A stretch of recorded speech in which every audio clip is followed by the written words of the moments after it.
All right, let's dive in. Today, we're going to pull back the curtain on the world of captive finance. We're talking about the companies that handle car loans and leases, and we're going to demystify how they navigate the maze of the Canadian tax system.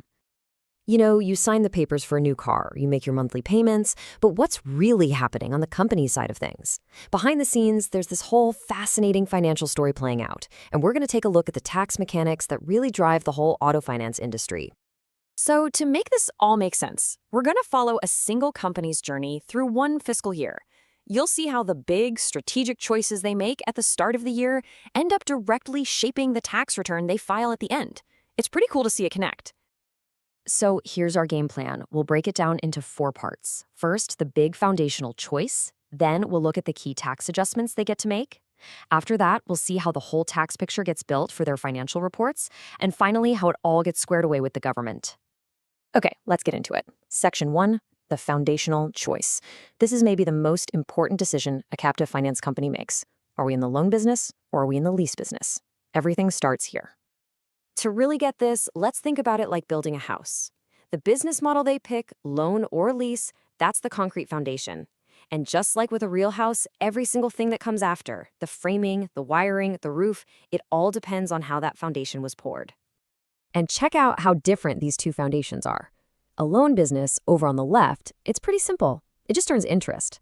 But, and this is a big but, it can't get back the sales tax it pays on its own expenses. Now the lease business on the right, totally different story. Because they charge you sales tax on your payments, they unlock the ability to claim back the sales tax they paid on their costs. That's called an input tax credit, and believe me, it is a huge strategic advantage. So you've got to understand, this isn't just some minor detail. This one choice sends a ripple effect through absolutely everything that follows: how they make money, how they handle costs, and, at the end of the day, how tax efficient their entire operation can be.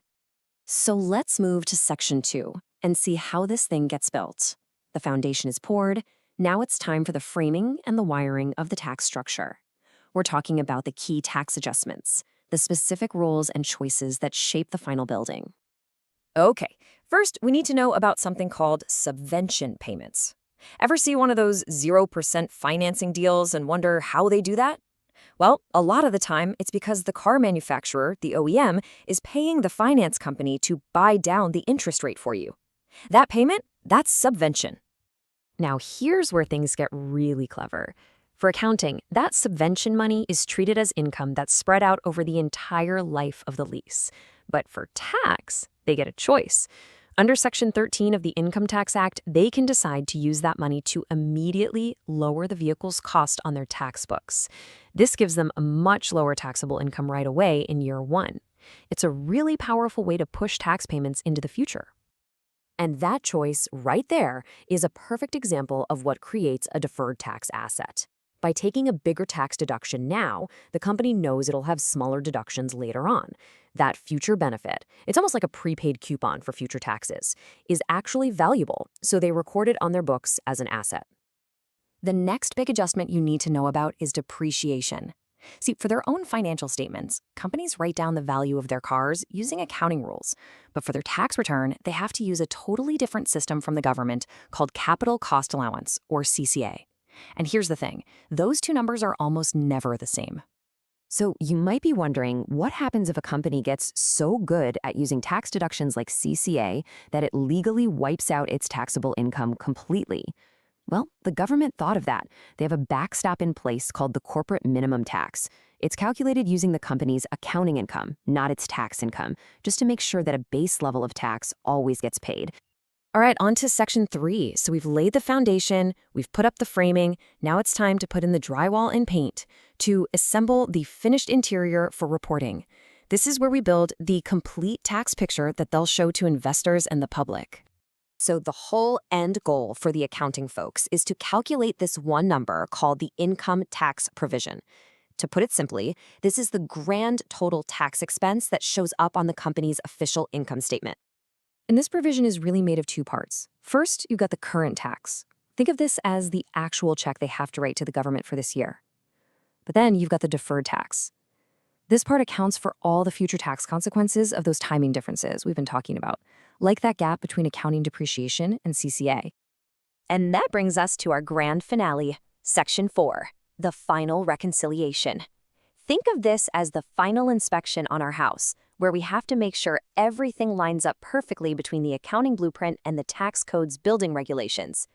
This is the moment of truth, where these two separate worlds, the world of accounting and the world of tax, finally have to come together. And they do it on one very specific government document, Schedule 1 of the T2 Corporate Tax Return. This form is the bridge between the two. And this is just a brilliant illustration of how it works. You start with the accounting income, right? The number from their official financial reports. Then you add back the depreciation they used for accounting. Then you subtract the different CCA number they're allowed to use for tax. You also subtract that subvention income because you already took care of that with the Section 13 election. And boom, after all that adding and subtracting, what you're left with is the final taxable income. That's the number the government actually cares about. So what's the fundamental relationship here? It's captured perfectly by this principle. Basically, when the tax law doesn't have a specific rule for something, the default is to just go with standard accounting principles. In other words, accounting provides the starting point. It builds the whole basic structure of the house. The Income Tax Act then comes along and acts like a building inspector with a very specific checklist, saying, okay, that's a great start, but for this part you have to make this adjustment, and for that part you have to follow this exception. So you see, it's a very logical, step-by-step process. Let's just do a quick flyby of the entire journey one last time, from start to finish, to put it all together.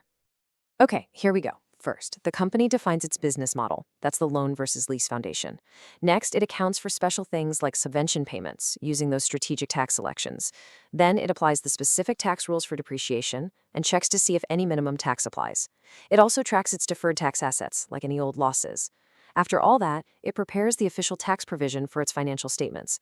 And finally, it reconciles absolutely everything on Schedule 1 to land on the final taxable income. And that's how it's done. Now that you've seen the blueprint for how a car financing company builds its tax structure, it really leads to a fascinating question, doesn't it? What other industries, from tech to real estate, have their own completely unique tax architecture?